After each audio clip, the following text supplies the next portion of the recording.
15 August 1947 দুই শতাব্দীর British শাসনের অবসান ঘটে।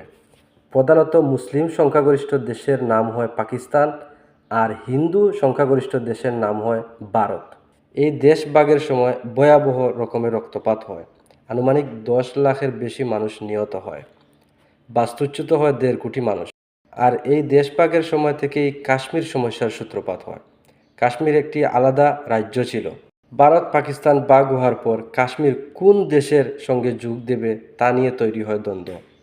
পরে 1949 সালে জাতিসংঘের মধ্যস্থতায় কাশ্মীরকে বিভক্ত করা হয়। সংস্থাটির সমর্থনে ভারত ও পাকিস্তানের মধ্যে প্রায় 770 কিলোমিটার যুদ্ধবিরতি রেখা টানা হয়। দুই দেশ আলাদা হওয়ার পর পরস্পরের মধ্যে প্রথম যুদ্ধ হয় 1965 সালে। আবারও কাশ্মীর ইস্যুতে ভারত পাকিস্তান যুদ্ধ বাধে 1965 সালের আগস্টে।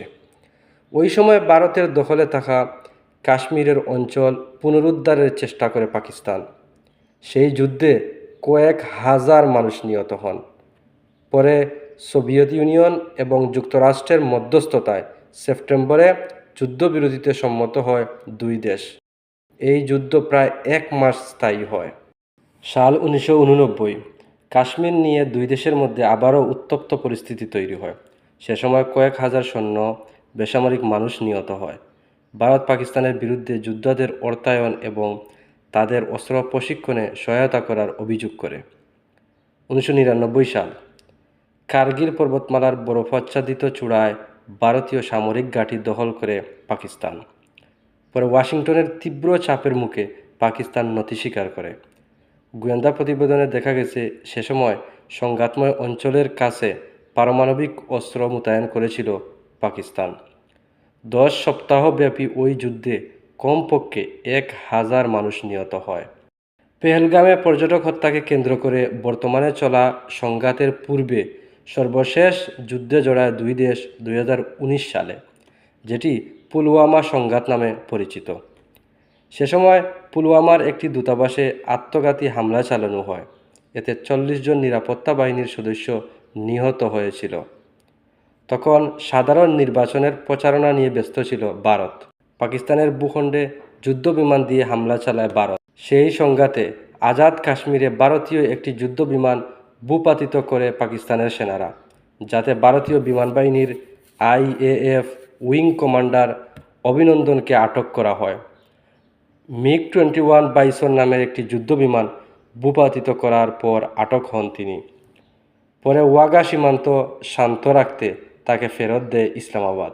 সর্বশেষ 22 এপ্রিল 2025 ভারত শাসিত কাশ্মীরের পেহেলগামের একটি পর্যটন উপত্যকায় হামলা চালায় একদল সন্ত্রাসী। এতে 26 জন নিহত হয়। ওই হামলার দায় একতরফাভাবে পাকিস্তানের উপর চাপিয়েছে ভারত। তবে ইসলামাবাদ এই অভিযোগ দৃঢ়ভাবে প্রত্যাখ্যান করেছে। ভারত ও পাকিস্তানের মধ্যকার কয়েক সপ্তাহের উত্তেজনা 7 মে রাত থেকে সংঘাতে রূপ নিয়েছে। চরম মাত্রার উত্তেজনার সূত্রপাত ঘটিয়েছে ভারত। বুধবার রাতে পাকিস্তানের পাঞ্জাব ও পাকিস্তান অধিকৃত কাশ্মীরের একাধিক স্থাপনা লক্ষ্য করে ক্ষেপণাস্ত্র হামলা চালিয়েছে ভারত। এবারের হামলায় ভারতীয় বিমান, নৌ এবং সামরিক বাহিনী অংশ নিয়েছে। পক্ষান্তরে ভারতের 5টি বিমান ভূপাতিত করার দাবি করছে পাকিস্তান। এমন পরিস্থিতিতে পারমাণবিক অস্ত্রধারী দুই দেশের মধ্যে উত্তেজনা দীর্ঘস্থায়ী হতে পারে বলে ধারণা করা হচ্ছে। ভারতের হামলায় এ পর্যন্ত মোট 26 জন নিহত এবং 35 জন আহত হয়েছেন। পাকিস্তানও প্রতিশোধ নেওয়া শুরু করেছে। দুই দেশের সীমান্তে উত্তপ্ত পরিস্থিতি বিরাজ করছে। ভারত ও পাকিস্তানের সীমান্তরক্ষীদের মধ্যে টানা 11 রাত গুলি বিনিময় হয়েছে। কাশ্মীর হিমালয়ের পাদদেশের একটি অঞ্চল, যার কিছু অংশ পাকিস্তান আর কিছু অংশ ভারতের দখলে রয়েছে। সংঘাতময় পরিস্থিতির মধ্যে উভয় প্রান্তেই সতর্ক ব্যবস্থা নেওয়া হয়েছে বলে জানিয়েছে কর্তৃপক্ষ।